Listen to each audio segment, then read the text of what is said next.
So I just rewatched this clip of a debate between Andrew Wilson and this annoying feminist on the Whatever podcast, and he absolutely rips her apart for her ridiculous opinions on free speech, which is very entertaining to watch. Now, they are talking about symbols and how that relates to free speech, but it is a fascinating view into the mind of a pathological leftist and how unreasonable they are with what they believe.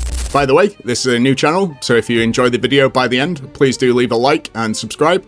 I plan on uploading these types of React videos on here once a day, so I'd be very grateful if you chose to do so. But anyway, let's get into it. Don't you think that that would have specific meaning to them as well? Right, but there might, like I said, be overriding considerations, like if hanging that flag caused violence or something like that. Obviously, you would say, like, okay, if we started hanging up Confederate flags and then more violence ensued against, like, African Americans, you would say we probably shouldn't hang it, right? So then, by that metric, are you saying that if LGBTQ flags incited violence in people who were not LGBTQ, we should not hang LGBTQ flags? Incited violence because of the flag itself? Like, if it would have to be a large amount. That would be the same thing. It would have to be a large amount of violence. Yeah, so as long as, so basically what you're saying then, just to make sure I got your view right, what you're actually saying here is as long as people who don't like the LGBTQ flag being up go ahead and commit a bunch of violence, they should probably take the LGBTQ flag down. There would be multiple solutions to that, but that could be one of them. Yeah, if there was, like, let's say that was the only way to get people to stop being violent, that might be an alternative. Now, that's saying that that's, like, necessary to do to stop the violence. Now, if there's other things where we can preserve, you know, like the protection of the displaying of it for civil rights purposes, for the representation of civil rights, and at the same time lower the violence in some other way, then yeah, we should do that alternative. Do you think that's controversial? No, but now you're just switching the position, because initially what you said was, this flag, if it's causing violence because it offends them so much that they can't help but become violent at the very look of it, or whatever it is, whatever it is that makes them respond negatively and commit violence because of this flag. All that would actually be doing is incentivizing people who are oppositional to the LGBTQ flag to commit violence, because then you would want to take that flag down, right? Yeah, so that's a brilliant answer, but just to add on here, unless they're using the flag as a placeholder, in order to explore the concept of an inanimate object causing violence, how about you don't censor any flags? It's absolute nonsense that a flag or any other object that doesn't think, feel, walk, or talk could cause violence. Low impulse control morons cause violence, not objects. Because then you would want to take that flag down, right? Well, for one, I would say, listen, I would hold the same standard. Let's go back to this, because I would hold the same standard if we had a rule where we said, okay, we can display the Confederate flag and we can display the pride flags, whatever. If there started to be violence committed on one end because of the Confederate flag, I would say, like, okay, well, before we move to, you know, taking the flag down, we should move to stopping the violence to whatever metric we can. Now, there might be other reasons why I think, like, maybe we shouldn't display a Confederate flag. I think the Confederate flag in and of itself represents the negative part of the history that shouldn't be displayed as if we're proud of it. I think it represents slavery. You don't think it does? No, it doesn't represent slavery. It represents the heritage of people who had family members who died in the war on behalf of their beliefs. And their beliefs were? Well, the beliefs were to their state. It was being loyal to their state. Most Confederate soldiers didn't have any views on slavery, really, one way or the other. This was the higher-ups who had views like this. So the average soldier, in fact, there's one famous case of them saying, why is it that you're fighting in this war? You're so poor, you can't own a slave. And the response was, because y'all are here. So what that means is that as the North was invading the South, there was a lot of incentive for people to go and fight against it. They called it the War of Northern Aggression. And yeah, many of them had cause. They got their houses burned down, things like this during northern marches to assist in combat in that war. And yeah, I'm sure that people are very proud of the heritage that they come from in the South, from people fighting for the core beliefs and on behalf of their families, even if you don't like the cause itself. The cause itself is still very much baked into the American history, just like for instance, I couldn't ban the LGBTQ flag because of HIV, right? I couldn't be like, well, that's a stain on our history, the fact that there was a bunch of gay sex parties and they were giving it to each other. I couldn't do that, right? I don't think that you can make a good, honest argument as to why it is that people couldn't be proud of the heritage of their family fighting in the Civil War. Look, the flag is symbol of the leaders of that war, right? No, the, it's not. the people, you just admitted this, the people who respond in that way, oh, well, we're fighting because you guys are here, they're there because they're there. They live there, they're trying to protect their homes and properties. That's perfectly fine. The problem is the people who were starting those wars were the ones who were using those flags. That's like saying, like, well, so-and-so wasn't a Nazi and, well, I don't know if I can say that word, fuck. So-and-so wasn't a, Nazi in World War II. They just had families that were, Nazi members. Or maybe they were just fighting because they thought it was, like, a good thing. They were fighting the other powers that invaded. You wouldn't say certainly then that, like, they should allow Nazi flags on government buildings, right? If the standard is that we're allowed to put up the flag of our choosing because it has some representation value that we see it as, like, let's say the people saw the Nazi flag as being something other than I heart Hitler, I wouldn't see a problem with that. No, of course not. Yeah, they try to do this in England too, where they say, well, the England flag makes people feel uncomfortable because it has a history of colonialism or whatever. Hanging this issue that has grabbed attention, hanging the St. George's flag in England, do you like to see it? Would you hang it on your house? Our country's got a very problematic history with empire and colonialism, and I think we need a massive national conversation about who is England, who does it represent, and actually what does our future look like. And we need to make sure that people who feel the most feared at the moment or are the most worried are actually centred in that conversation. Given that you both agree on this, outside of football tournaments, would you hang it on your house? I wouldn't personally, but... So that was the leader of the Green Party over here, who are a party who are actually relevant in the polls.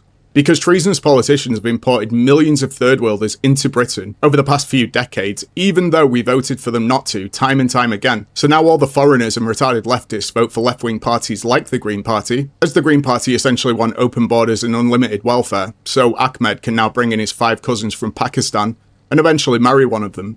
But even worse than that is the Labour Party, who are the ruling party over here, as in we have a Labour Prime Minister.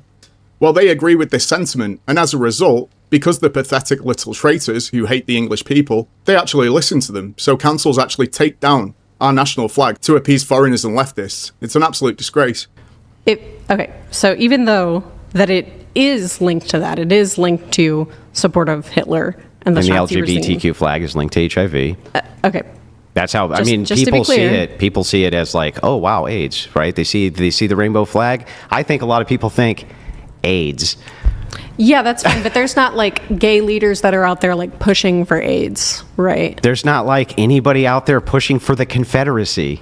Who's pushing for the Confederacy? I live in the Deep South. There's people pushing for the Confederacy. Who? Give me a single actual institution of any kind, anywhere, or any real body of people anywhere who's pushing for the Confederacy. What do you think there have been moves historically to cede some of the states again. That's not the Confederacy. Because of the... I was speaking, but there have been moves to cede states again for those particular reasons and go back to having the Confederacy again. No, there's not. I live in the South. I'm well, yeah. There's not in modernity. No, there's no serious. You can just say no, but you don't. There's no serious movement. Demonstrate it then. Show me a serious movement in modernity. I mean, you could take people anywhere. Like the Proud Boys. But the Proud Boys don't want the Confederacy. What are you talking about? They are. Tons of them do. No, they don't. Tons of them I know Gavin McInnes personally. I know for sure that he had no plans to institute the Confederate States of America with the Proud Boys. And by Confederate States, Enrique, the former head, by the way, he's, I think, half black or half Hispanic himself. He has absolutely no plans to move towards the Confederate States of America. That's absurd. They might not have practical plans to, but you couldn't ask some of these people. Like I said, I live in the South. I mean, like, we can table this here because if it's just going to be like, oh, this is an empirical claim, there's absolutely no one that's pushing for the Confederacy. I think that's absurd. Yeah, don't try and speak logic to a leftist or ask for any specific example for any of their nonsense talking points. They're simply way too brainwashed to see anything other than their programming. No, that's not what I said. What did I actually say? What was my actual position? Repeat it. My actual position was there's no serious body anywhere, not an NGO even, that I'm aware of, that is pushing for the reinstitution of the Confederate States of America. Not a single one. And that the Confederate flag, the only thing you seem to be able to appeal to is, well, because in the South there was slavery, and this was a flag that the South utilized, that means, therefore, that it's a symbol of slavery. That is not only is that not logical, it doesn't follow, right? But you haven't even demonstrated that the people who want the flag there view it as a symbol of slavery. They clearly don't. Only the opposition does, right? Are you guys okay if we move this back to feminism, though? Yeah, or but this is part of the consistency of the worldview. I just want to make it very clear that Civil War was fought over slavery. That has nothing to do with my claim. What does that have to do with my claim? The Confederate leaders of the Civil War were fighting When for did I make the claim slavery. that it wasn't over slavery? I'm just making that clear for this conversation. Yeah, and but for when the did I make audience that in general. claim? You have So what are made you the claim arguing that the against? That the people who were fighting in the war, most of them weren't just fighting for slavery. They weren't. But the leaders of those armies were fighting for that. Some of them were, and some of them even were abolitionists in their own right. But I do agree with you that, generally speaking, leadership there did want to keep the institution of slavery intact. I'm not disputing that. What I am disputing is that when Southerners see the Confederate flag as a sign of their cultural heritage, which comes down to their family members defending their homes when the North came in and started burning them out, amongst other reasons, that they want it there as a symbol of slavery. And that's the argument you're actually making. That's not true. But then why shouldn't it be there? I said that, well, one, there could be an argument that it incites violence, because it does in some instances. It's used as a symbol when violence occurs, especially in the South a lot. Great, so we have to capitulate to people who become violent because of a symbol. Capitulate to people who become violent because of a symbol? Mm-hmm. They're not violent because of the symbol. They're violent because they share the values that symbol represented during that war. So then, therefore, violent because of symbol? No. No. How did you get that from that? Well, because I don't understand. Why are they being violent because the Confederate flag is there? They're violent because they share the same values as the people who flew that flag in that war. No, they don't. What values are they sharing? They own slaves? There are people in the South who want to own slaves. Yeah, I don't. How many people in the South do you think want to own slaves? There's groups of people. That doesn't matter. There's no significant movement anywhere in the South to own slaves. Even if they don't desire that particular portion of the negative ideological, set of things that people in the South believed during the Confederacy, there is lumped in with that racism because of the fact that it was a tool to push for slavery, right? So that the North was racist. Values. I understand. So why that. do we fly the American flag? What? It's like a joke. No, it's not a joke. It's not like a joke. I really don't understand the position. The position of but they see it as being racist. They are linking this symbol to their feelings. Absolutely absurd. This woman is a complete idiot. Really, what this woman wants, like all leftists, is to censor what she doesn't like, and not censor what she does like. So she will use concepts like racism and the feelings of immigrants as a vehicle to push her censorship. These people are all the same in this country as well. But anyway, let me know what you think about this in the comments, and thanks for watching.